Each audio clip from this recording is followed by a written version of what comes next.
Belt షాపులు ఎలా నిర్వహించాలి, పోలీసు అధికారులకు ఎవరికి ఎంత లంచాలు ఇవ్వాలని తెలుగుదేశం పార్టీ నేతలు మాట్లాడుకుంటున్నారని వైకాపా అధికార ప్రతినిధి మరియు మాజీ ఎంపీ మార్గాని భరత్ ఆరోపించారు. మీడియాతో ఆయన మాట్లాడారు. బాండ్ పేపర్లు రాసుకుని మరీ బెల్ట్ షాపులు నడపాలని చర్చించుకుంటున్నారని తెలిపారు. వీళ్లపై ప్రభుత్వం కేసులు నమోదు చేయాలని మాజీ ఎంపీ మార్గాని భరత్ డిమాండ్ చేశారు. సిండికేట్ వ్యాపారం ఎలా చేయొచ్చు అని రేట్లు పెంచుకుని అమ్ముకుందాం. ఇంకొకటేమో బెల్ట్ షాపులు పెట్టుకుందాం. ఏ షాపు పరిధిలో ఉన్న బెల్ట్ షాపులు ఆ ఏరియాలోనే అమ్ముకోవాలి. వేరే ఏరియాలో ఉన్న షాపులోళ్ళు ఇక్కడ బెల్ట్ షాపులు పెట్టకూడదు. ఎక్సైజ్ సిఐని ఇద్దరిని రప్పిద్దాం. వాళ్ళు కొంచెం డబ్బులు ఎక్కువ అడుగుతా ఉన్నారు. వాళ్ళిద్దరిని నార్త్ సిఐని సౌత్ సిఐని కూడా కూర్చోబెడదాం అని ఇంకొక మద్యం షాపులతో ఈయన బేరసారాలు చేస్తా ఉన్నాడు. మళ్ళీ అదేదో బాండ్లు 100 రూపాయల స్టాంప్ పేపర్ మీద బాండ్లు రాసుకోవాలంట, చెక్లు ఇచ్చుకోవాలి. ఓ పేపర్ మీద పెట్టుకుందాం. రాజమండ్రి సిటీకి రూరల్ కి సంబంధించి 39 షాపులు ఉన్నాయి. ఒకవేళ ఎక్సైజ్ అధికారులు ఏదైనా కేసు పెడితే అందరి మీద పంచుకుందాం అని మాట్లాడుకోండి. పెడితే 39 మంది కలిపి 5 లక్షల పైన అది కాదు కట్టాలి, కలిపి కట్టాలి. ఏదన్నా కలిపి షేర్ చేసుకోవాలి. నెక్స్ట్ ఇప్పుడు ఎవరు ఎంత కౌంటర్ ఉన్నా కూడా 2 lakhs కౌంటర్ ఉన్న వాళ్ళకి ఎంత మామూలు ఇప్పించాలి, 2.5 కౌంటర్ ఉన్న వాళ్ళకి ఎంత ఇప్పించాలి, 3 lakhs కౌంటర్ ఉన్న వాళ్ళకి ఎంత ఇప్పించాలి. ఈ తర్వాత బెల్ట్ షాపులు కూడా ఒక ఏరియా వాళ్ళు ఒకటి వెళ్ళడానికి వెళ్ళలేదు. ఏ ఏరియాకి సంబంధించిన వాళ్ళు ఆ పరిధిలోనూ ఆ ఏరియా బెల్ట్ షాప్ ఉంటే ఆ షాప్ దగ్గర కొనుక్కోవాలి.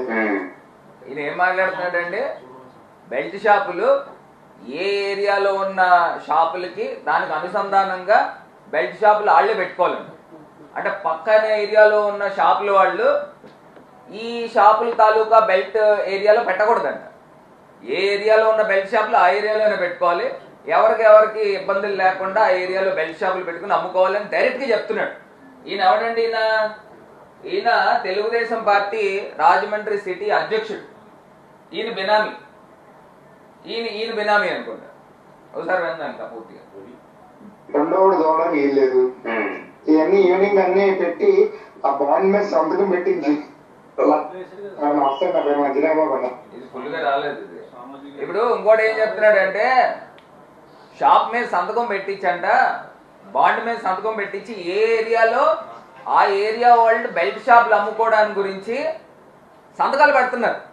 ఇది లీగలైజ్ చేస్తున్నారు. మరి అంటే రేషన్ కార్డు లాగా, పాన్ కార్డు లాగా, ఆధార్ కార్డు లాగా, అంటే తాగుబోతులకు కూడా మద్యం కార్డులు ఇవ్వాలి. మీరు మద్యం కార్డులు ఇస్తే ఇంకా చక్కగా డిస్కౌంట్లు లేకపోతే ఇలాంటివన్నీ కూడా ఏర్పాట్లు చేస్తారు అనుకుంటా. షేర్ చేసుకోవాలి. నెక్స్ట్ ఇప్పుడు ఎవరు ఎంత కౌంటర్ ఉన్నా కూడా 2 lakhs కౌంటర్ ఉన్న వాళ్ళకి ఎంత మామూలు ఇప్పించాలి, 2.5 కౌంటర్ ఉన్న వాళ్ళకి ఎంత ఇప్పించాలి, 3 lakhs కౌంటర్ ఉన్న వాళ్ళకి ఎంత ఇప్పించాలి. ఈ తర్వాత బెల్ట్ షాపులు కూడా ఒక ఏరియా వాళ్ళు ఒకటి వెళ్ళడానికి వెళ్ళలేదు. ఏ ఏరియాకి సంబంధించిన వాళ్ళు ఆ పరిధిలోనూ ఆ ఏరియా బెల్ట్ షాప్ ఉంటే ఆ షాప్ దగ్గర కొనుక్కోవాలి. రెండోడు దోవడానికి వెళ్ళలేదు. ఇవన్నీ ఈవినింగ్ అన్ని పెట్టి ఆ బాండ్ మీద సంతకం పెట్టించి 1,00,000 రూపాయలు క్యాష్ కాకుండా చెక్కులు ఇవ్వమని, కంటి చెక్కు లేకపోతే 1,00,000 రూపాయలు చెక్కు వేసేయమని అదంతా కూడా ఒక దగ్గర పెడతారు. అది బయలులో రాసుకుంటారు. ఎవరి దగ్గర ఏమన్నా ఎవరు చెక్లు ఇచ్చారు, చెక్ క్రమంతో చేతున్నారు. బయలు అంట. అసలు ఏం చేద్దాం అనుకుంటారండి? ఆంధ్రప్రదేశ్ రాష్ట్రం నవ్వొస్తుంది కూడా. బయలాలు రాసుకుంటారంట. ఒకళ్ళు బెల్ట్ షాప్ పరిధిలో ఇంకోళ్ళు దూరకూడదంట. దానికేమో 100 రూపాయల స్టాంప్ పేపర్ మీద పూచీకత్తి కింద 1,00,000 రూపాయలు క్యాష్ కాదు 1,00,000 రూపాయలు చెక్లు ఇచ్చుకుందాం, అవసరమైతే బ్లాంక్ చెక్లు ఇప్పిద్దాం. ఈయన మాట్లాడుతున్నాడు. అంటే ఎంత దారుణంగా వీళ్ళు మద్యం వ్యాపారం చేస్తూ ఓ పక్కనేమో కల్తీ మద్యం, ఇంకో పక్కనేమో నకిలీ మద్యం, ఇంకో పక్కనేమో బెల్ట్ షాపులు, ఇంకో పక్కనేమో రేటు పెంచేసుకుని అమ్ముకుందాం, ఇంకో పక్కనేమో సిఏలకు లంచాలు ఇద్దాం. దీంట్లో ఈ లంచాలు ఇచ్చే బాపతిలో ఏపీ ఎక్సైజ్ యాక్ట్ ప్రకారంగా 37A 39/1-2 సెక్షన్స్ కిందన నాన్ బెయిలబుల్ అరెస్ట్ చేయాలి. నాన్ బెయిలబుల్ అరెస్ట్ వారెంట్ తీసుకుని వెళ్ళి ఇమ్మీడియట్ గా చిత్తశుద్ధి కనుక ఈ ప్రభుత్వానికి ఉంటే, ఈ కూటమి ప్రభుత్వానికి ఇమ్మీడియట్ గా పోలీసులు ఇంటికి వెళ్ళి అరెస్ట్ చేయాలి.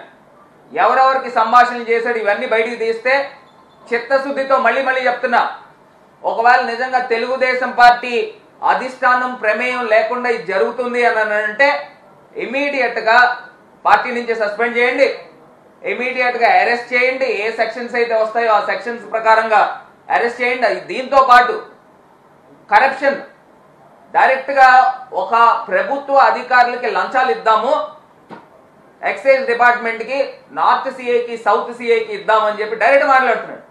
దీనికి బిఎన్ఎస్ సెక్షన్స్ కింద 274, 276 సెక్షన్స్ కూడా దీనికి అప్లికబుల్ అవుతాయి.